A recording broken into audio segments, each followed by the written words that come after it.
Her emerald eyes locked onto mine beneath the twin suns, voice trembling between anger and heartbreak. "Do you recognize me, human? Or did your kind forget the girl who saved your life before your world erased mine?" The shuttle broke through Veradis 9's upper atmosphere, and the cockpit trembled like it was holding its breath. I hadn't set foot here in 20 years. Not since the evacuation, not since the night my father dragged me onto a ship and told me never to look back. But memories don't listen to orders. They cling like dust. Below, the twin suns burned orange over forests that shimmered with silver leaves and rivers that glowed faintly in the dark. The world looked alive, but it felt haunted. The kind of beautiful that makes you uneasy, like an old photograph that still smells like smoke. The ship's AI crackled in my ear. "Welcome back to Port Meridian, Captain Vale. Please declare cargo and intent." "Intent?" I muttered. "Closure, maybe. Regret, definitely." I stepped onto the landing bay, boots hitting metal that hummed softly beneath the weight of old ghosts. Locals stared as I passed. Verdani workers with translucent skin and eyes that caught the light like liquid emeralds. To them, I was the relic. The last human fool to come back, and then I saw her. At first, just a silhouette against the setting suns, tall, poised, wrapped in an officer's uniform that looked more ceremonial than practical. But the way she tilted her head when she saw me, that small, familiar habit, hit me harder than the gravity here ever could. She removed her visor. Green gold eyes met mine. "After all these years," she said softly, "you still don't recognize me, do you?" It felt like the air was pulled out of the world. "Lyra?" My voice cracked on her name. "Lyra Talven. You were 12 and very good at climbing trees," she said with a faint smile. "You promised to come back." I laughed once, hollow. "Guess I'm 20 years late." Her smile faded. "You shouldn't have come at all, Orion. This planet doesn't forgive trespassers or memories." A siren wailed in the distance, echoing across the port. Her eyes darted to the sound, then back to me, sharp and urgent. "Your father's work didn't die with him," she said. "And if you came here looking for answers, you're already in danger." Before I could speak, she was gone, vanishing into the golden crowd, leaving nothing but the scent of ozone and 1,000 unspoken questions. The rain began the moment I stepped off the main street. Thin silver threads slicing through the orange haze of the suns. Veradis always did have a flair for drama. I ducked under the shattered arch of an old transit tunnel, trying to shake the wet from my jacket, when a familiar voice cut through the hum of passing drones. "Still hate the weather I see." I turned. Lyra stood a few meters away, cloak dripping, eyes glinting like polished glass. For someone who claimed I shouldn't have come, she was doing a terrible job staying away. "You following me?" I asked. "Protecting you," she corrected, brushing rain from her wrist console. "The council flagged your arrival within minutes. They think you came for the archives." I gave a dry laugh. "Funny. I thought I came for closure." She frowned, then motioned for me to follow. Closure doesn't trigger security alerts. We moved through the tunnels, our footsteps echoing off the walls. Strange veins of crystal pulsed under the surface, responding faintly to our presence, breathing light. The air smelled of copper and old storms. "Your father worked here," Lyra said quietly. "Before the explosion. Before they sealed everything," I hesitated. "You know about Project Dawn." "I know enough to get executed for mentioning it." We reached a metal hatch carved with human lettering, faded, almost erased. Inside, the chamber looked like a forgotten museum. Cracked monitors, dust-coated consoles, and one object that still glowed. A crystalline tablet humming softly. Lyra touched it. The light flared, casting our reflections across the walls, but the reflections weren't us. They were scenes, humans and Verdani side by side, building cities together. The same world, centuries earlier. "This can't be real," I whispered. "It's older than both our species' histories," she said. "Your father found it." He tried to tell the truth. "The council silenced him." I stared at her, the weight of every unanswered question pressing down. "And you? Which side are you on?" She met my eyes without flinching. "The side that remembers." Before I could reply, the floor shuddered. A piercing alarm sliced through the air. Lyra's console lit up, multiple heat signatures approaching fast. "They've found us," she said, voice calm but eyes burning. "Hope you still remember how to run, Captain." We ran.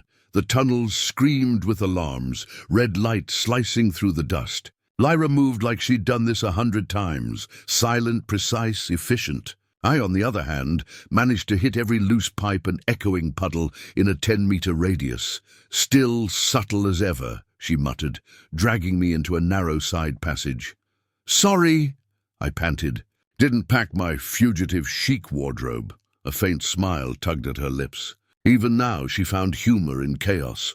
We burst into a cavern, lined with giant crystals, each one humming faintly, alive somehow.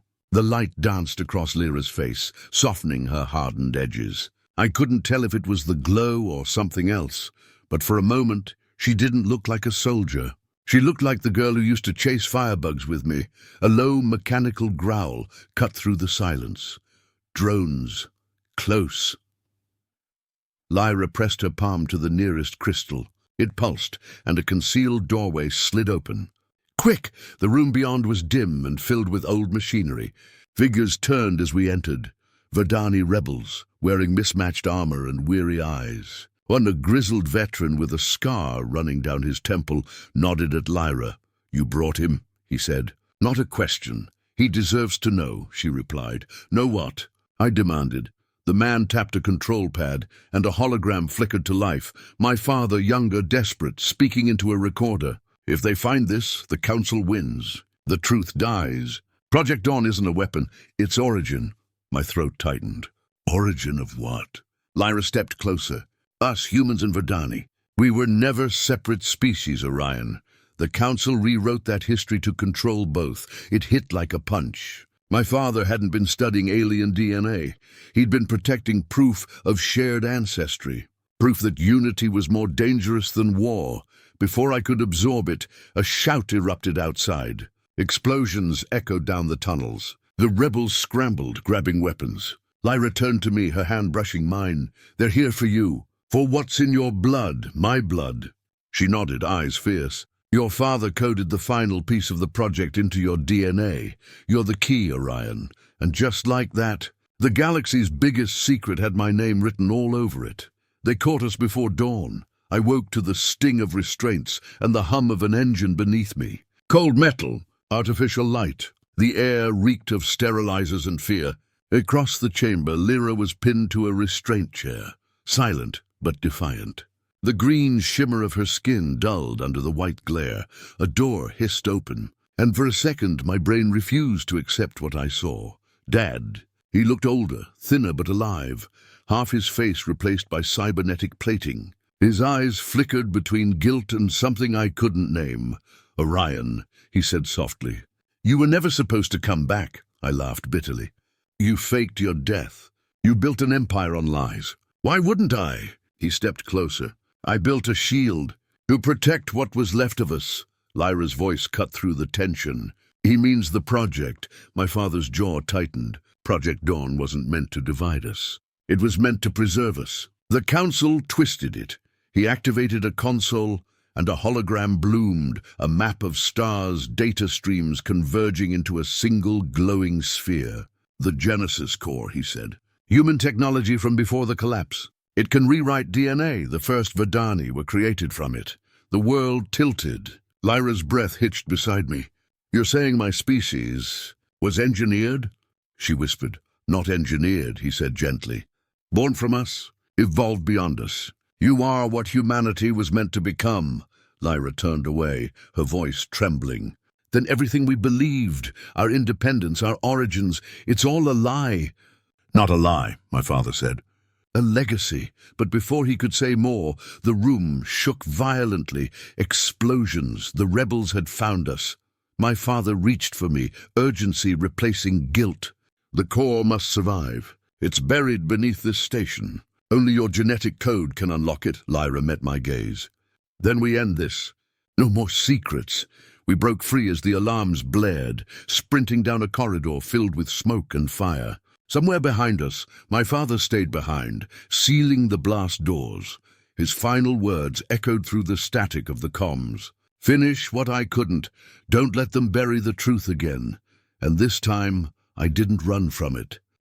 We reached the core chamber just as the station began to fall apart. The walls glowed with living veins of light, pulsing like the heartbeat of a planet. At its center floated the Genesis core, a sphere of shifting crystal and memory, humming with a sound that wasn't heard so much as felt in the bones. Lyra's hand trembled when she reached toward it. "It's alive. It's waiting," I said. My father's voice still echoed in my head. "Only your code can unlock it." I stepped closer. The core responded, strands of energy stretching toward me like recognition. Data flared across the chamber, images of humans and Verdani working side by side, laughing, building, loving. The truth wasn't just scientific, it was personal. We hadn't been meant to conquer each other. We were meant to remember. Lyra's voice broke through the hum.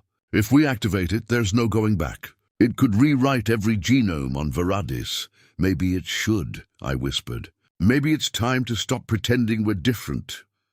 She looked at me then. No armor, no command, just the girl who once climbed trees and dared me to catch her. "You've changed, Orion Vale. Only because you remembered me," I said, smiling faintly. "Now let's change the rest."